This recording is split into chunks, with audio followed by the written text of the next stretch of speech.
Señora mía, mi Marta, el gobernador me dice que no falta mucho para mi partida. Don Diego de Sama. ¿A dónde esperas ser trasladado?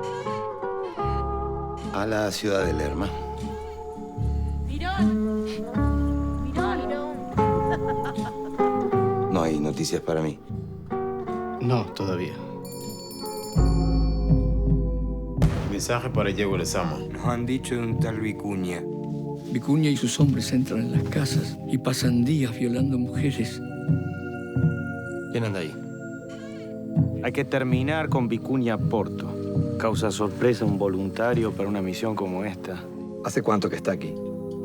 Mucho tiempo ya. Don Diego de Sama, el que hizo justicia sin emplear la espada. Un hombre de derecho. Un juez.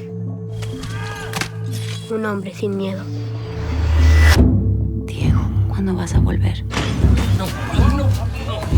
No podemos volver sin Vicuña Porto. Señora mía, mi Marta, el gobernador me dice que no falta mucho para mi partida.